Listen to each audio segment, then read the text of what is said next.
क्या इतने महिलाओं के खास होने की वजह से नेहरू के साथ उनके पत्नी का रिश्ता खराब हो गया था? क्या नेहरू अपने पत्नी को दे रहे थे धोखा? क्या नेहरू अपनी बीमार चल रहे पत्नी को अकेले छोड़ के चले आए थे? चलिए आज जानते हैं वास्तव में कैसा था नेहरू और उनकी पत्नी कमला नेहरू के बीच का रिश्ता। नमस्ते मित्रों, जवाहरलाल नेहरू के महिलाओं के साथ संबंध के बारे में कई कहानियां और किस्से इतिहास में दर्ज है। ये कहा जाता है कि उनके आकर्षक व्यक्तित्व और करिश्माई अंदाज के कारण ही वे महिलाओं के बीच खासे लोकप्रिय थे। कमला नेहरू भारत के प्रथम प्रधानमंत्री जवाहरलाल नेहरू की पत्नी और पूर्व प्रधानमंत्री श्रीमती इंदिरा गांधी की मां थी। जवाहरलाल नेहरू और कमला देवी के बीच के संबंध को लेकर इतिहास में कई बार चर्चाएं हुई है। चलिए आज जानते हैं वास्तव में कैसा था नेहरू और उनके पत्नी कमला देवी के बीच का ये रिलेशन। कमला नेहरू का जीवन भारतीय स्वतंत्रता संग्राम में त्याग और साहस का प्रतीक रहा है। उनका जन्म 1899 में एक मध्यम वर्गीय कश्मीरी पंडित परिवार में हुआ था। नेहरू और कमला का विवाह बहुत ही कम आयु में हुआ था, जब नेहरू का झुकाव आधुनिक शिक्षा, सामाजिक सुधारों और स्वतंत्रता संग्राम की ओर बढ़ रहा था। कमला नेहरू का स्वतंत्रता संग्राम में योगदान अद्वितीय था। शादी के बाद कमला ने समाज सेवा में अपनी रुचि और धीरे धीरे स्वतंत्रता आंदोलन में भी सक्रिय भागीदारी में शामिल हो गई। महात्मा गांधी के विचारों से प्रेरित होकर कमला ने सत्याग्रह और स्वदेशी आंदोलन में भाग लिया। वे न सिर्फ अपने पति का समर्थन करती थी, बल्कि स्वयं भी उन आंदोलनों में शामिल हो गई। उनकी भूमिका का एक महत्वपूर्ण उदाहरण 1930 का नमक सत्याग्रह था। जवाहरलाल नेहरू के जेल में होने के बाद कमला ने आंदोलन का नेतृत्व संभाला। इलाहाबाद में उन्होंने महिलाओं की एक बड़ी टोली का नेतृत्व किया, जिसने अंग्रेजों के खिलाफ विरोध जताया और नमक कानून का उल्लंघन किया। उनकी इस भूमिका ने उन्हें भारतीय महिलाओं के बीच एक प्रेरणा का स्रोत बना। कमला का स्वास्थ्य हमेशा ठीक नहीं रहा। उन्हें बचपन से ही स्वास्थ्य संबंधी समस्याएं थी। स्वतंत्रता संग्राम में भाग लेने और सामाजिक गतिविधियों के चलते उनका स्वास्थ्य और बिगड़ गया। बाद में उन्हें टीबी हो गया, जिसका इलाज करने के लिए उन्हें सन 1935 में स्विट्जरलैंड भेजा गया था।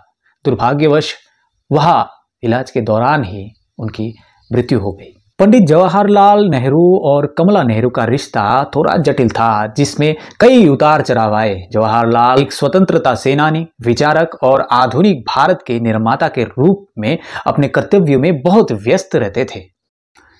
इसके कारण अधिकतर समय राजनीति और देश सेवा में लगा रहता था, जबकि कमला नेहरू घरेलू जीवन और आंदोलन में अपनी भूमिका निभा रही थी। ऐसे में कुछ लेख और ऐतिहासिक टिप्पणियां हैं जिनमें यह उल्लेख किया गया है कि जवाहरलाल नेहरू के जीवन में अन्य महिलाओं से भी संबंध रहे थे, खासकर आजादी के आंदोलन के दौरान। हालांकि यह भी सत्य है कि नेहरू और कमला के बीच गहरी भावनात्मक जुड़ाव था और एक दूसरे के लिए सम्मान भी था। कमला नेहरू के स्वास्थ्य और उनके संघर्ष के समय नेहरू ने उन्हें बहुत सहारा दिया, लेकिन ये कहना कठिन है कि वे पूरी तरह से एक पारंपरिक पति पत्नी की तरह रहे होंगे। इतिहासकारों की नजर में नेहरू का राष्ट्र के प्रति कर्तव्य और स्वतंत्रता संग्राम में उनकी जिम्मेदारियां उनकी व्यक्तिगत जीवन पर भारी पड़ती थी। कुछ लोग इसे कमला नेहरू के साथ धोखा मान सकते हैं, तो कुछ उस समय के सामाजिक और राजनीतिक दबाव के रूप में इसे देखते हैं। यह सत्य है कि नेहरू का जीवन देश सेवा के प्रति अत्यधिक समर्पित था और इसी कारण से उनका निजी जीवन प्रभावित भी हुआ। कुछ इतिहासकार मानते हैं नेहरू और कमला के परवरिश और व्यक्तित्व में भी अंतर था।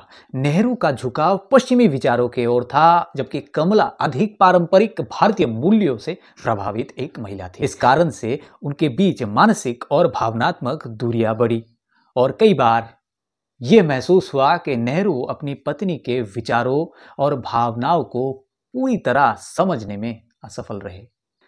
इसीलिए नेहरू एक अच्छे पति थे या नहीं, यह इस बात पर निर्भर करता है कि हम इसे किस दृष्टिकोण से देखते हैं। अब चलिए एक बार जानते हैं कि नेहरू जी अपनी पति के बारे में क्या सोचते थे। क्या सच में उनके बीच रिश्ते खराब हो गए थे? एक व्यक्ति के रूप में नेहरू ने कमला से सच्चा स्नेह और आदर किया।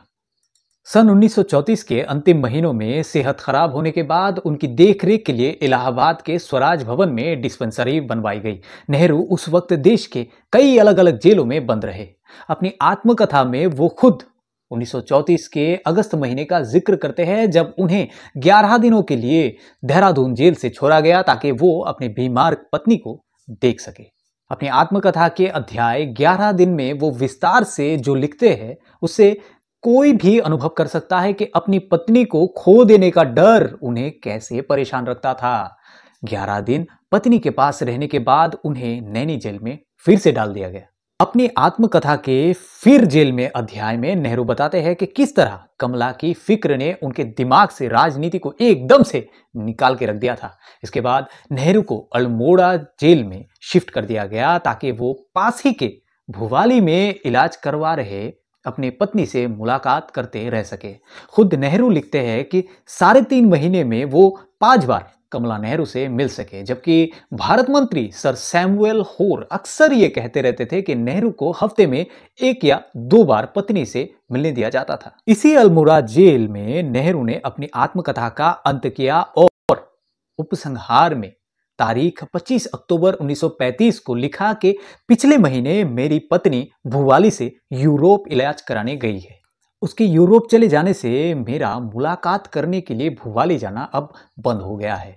बाद के दिनों में उन्होंने किताब में जोड़ा था कि गत 4 सितंबर को एकाएक मैं अल्मोड़ा जेल से छोड़ दिया गया क्योंकि समाचार मिला था कि मेरी पत्नी की हालत नाजुक हो गई है। जर्मनी के श्वार्ट्सवाल्ड के वेडेनविलर स्थान पर उसका इलाज हो रहा था। नेहरू ने लिखा, मुझसे कहा गया कि मेरी सजा मुलतवी कर दी गई है और मैं अपनी रिहाई के 5.5 महीने पहले छोड़ दिया गया। मैं फौरन हवाई जहाज से यूरोप के लिए निकल गया। मित्रों, आपको बता दें, ये वो दौर था जब नेहरू को पहली बार आर्थिक संकट का सामना करना पड़ा। उन्होंने अपनी पत्नी के इलाज के लिए बड़ी मुश्किल से रुपयों का इंतजाम कर पाए थे। नेहरू 5 साल बाद अपनी आत्मकथा में छोटा सा हिस्सा जोड़कर बताते हैं कि वेडेनविलर में ही उन्होंने अपनी किताब को थोड़ा और विस्तार दिया था। कमला का देहांत हो जाने के बाद वो खुद को परिस्थिति के अनुकूल नहीं बना पाए। भीड़, कामकाज और अकेलेपन ने उनके जीवन में घर कर लिया।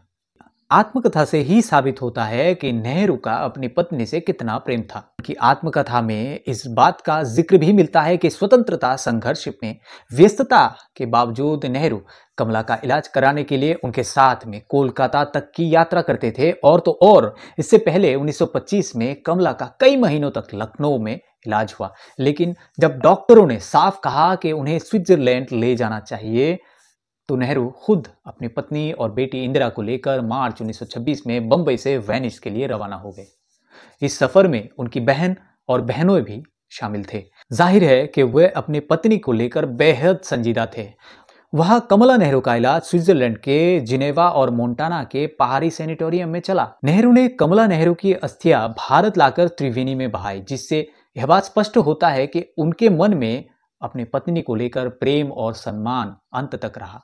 अपनी आत्मकथा में वो पत्नी के जाने के बाद अपनी बेहाली का विस्तृत जिक्र करते हैं। तो मित्रों, नेहरू जी ने अपनी पत्नी कमला नेहरू के साथ धोखा किया था, यह कहना बिल्कुल अनुचित होगा। इस बारे में आपके ओपिनियंस हमें कमेंट में जरूर बताएं। तो आज के लिए यहीं पर विदा लेते हैं मित्रों। आप खुश रहिए, हमारा देश भी खुश रहेगा। जय हिंद।